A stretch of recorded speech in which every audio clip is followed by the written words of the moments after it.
Hi and welcome.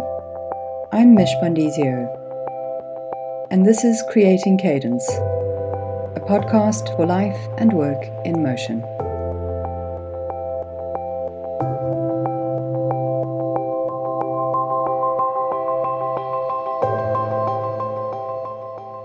Just a heads up that I am recording this podcast at home in semi-lockdown, so you may hear background noise such as sirens or seagulls, or even my neighbours shouting at each other during a socially distanced conversation. In the Northern Hemisphere, August is typically the time when we slow down, take a break, and go on a proper vacation. I usually love this time of year, as it's a good time for me to regroup, review, and recharge.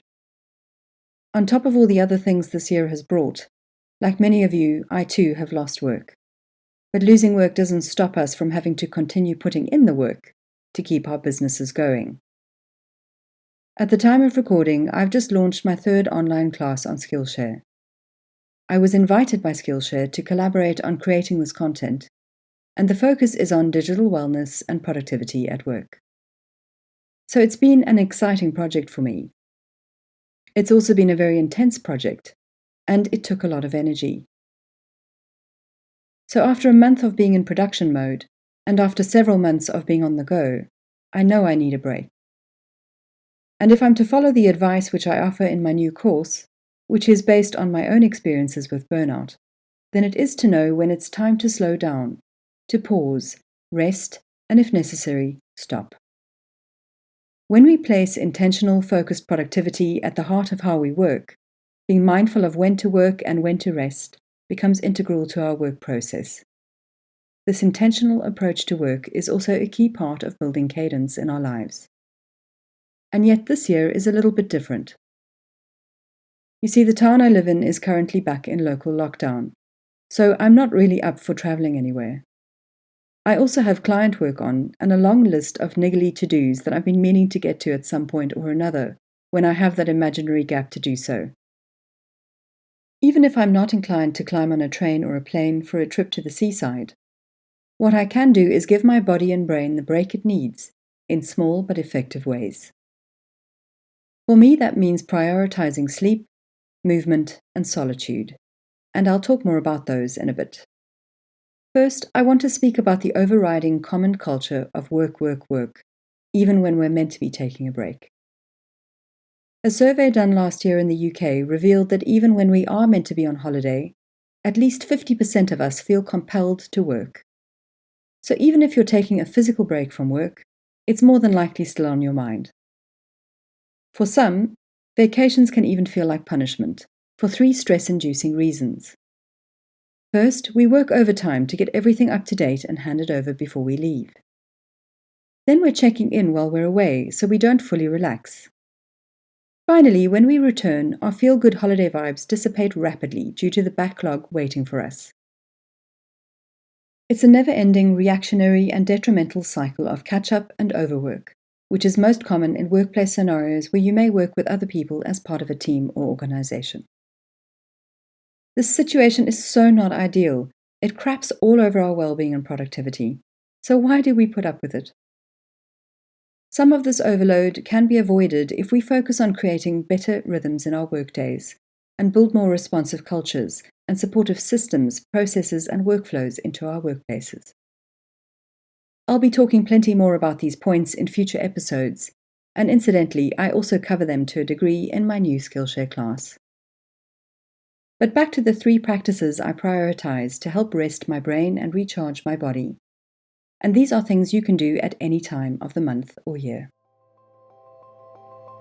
The first is sleep.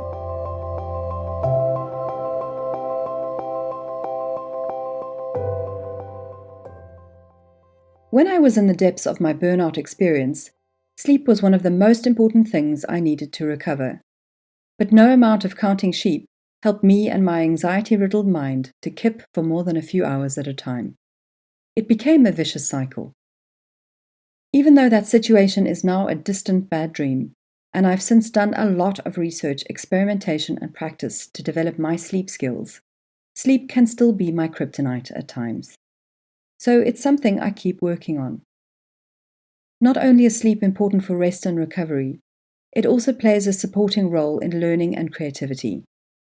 Sleep both prepares our brain for learning and helps to cement that learning afterwards, transferring those memories from our short-term reservoirs and adapting them to assimilate with existing memories in our long-term storage.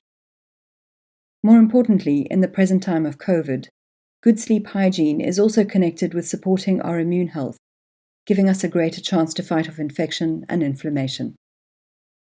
If you think I'm exaggerating the importance of sleep, then please check out sleep scientist Matthew Walker's book on the topic, or one of his TED Talks. In Matthew's Sleep Lab, he discovered lots about the sometimes deathly dangers of not sleeping well. Random examples include weight gain, heart disease, and Alzheimer's. But did you know that the quality of our sleep also affects the size and ability of our reproductive systems? And sleep also influences our empathy levels. In April 2020, Matthew had a conversation with Chris Anderson, the founder of TED. It's relevant to our ongoing pandemic situation, and in the interview, he answers a lot of questions you may have around how to develop better sleep habits. I'll share links in the show notes on my website if you want to access these.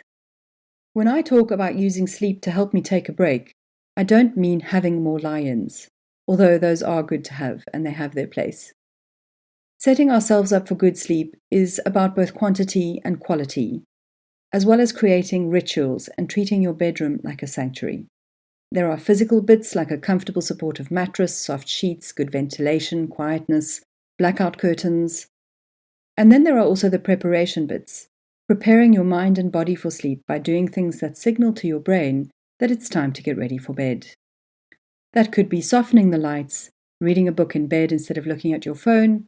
For me, at the moment, it's a turmeric and oat milk chai before bed.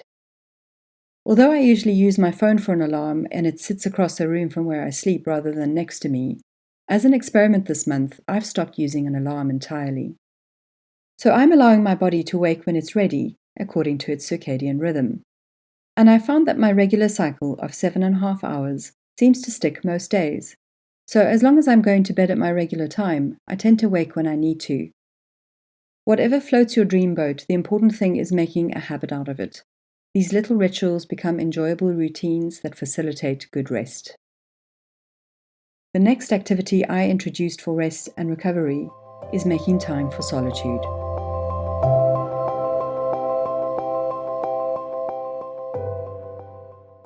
Solitude is often misrepresented as being a physical separation or isolation from others.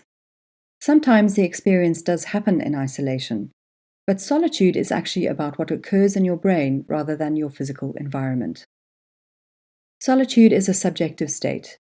It's defined as occurring when your mind is free from input from other minds. I'll repeat that. Solitude is a subjective state defined as occurring when your mind is free from the input of other minds. In Cal Newport's book, Digital Minimalism, he explores the issue of solitude deprivation, which pervades our modern lifestyle. Our technology and how we use it exposes us to continuous attention-demanding noise. It encroaches into every spare space of our lives. We now prioritize this form of communication over reflection. Reflection is in itself a form of communication, only with ourselves. But we're not getting to process and reflect on what's coming at us, because we don't get the chance to turn off that fire hydrant of content, data, and information that's coming at us long enough to sift through the deluge. So continuously using social media and our devices leads to solitude deprivation. This raises our anxiety levels and causes cognitive fatigue. But it also prevents us from having valuable thinking and processing time. When we're always on, we're not getting a chance to pause and ponder. When we don't turn off the tap of incoming stimuli, we don't experience opportunities to daydream and experiment and get creative in our boredom. On the flip side, creating time and space for solitude helps us make room for new ideas to grow and to solve hard problems. The reflection that happens during this time alone with our minds helps us to regulate our emotions and understand ourselves more clearly. So our brains might still be working, but they're doing so in a more relaxed state. Solitude has also been found to strengthen our relationships with others as time away from people makes us appreciate them even more when we're with them. I can appreciate that with lockdown, many of you may have been stuck at home with your families and are desperate for some physical thinking space.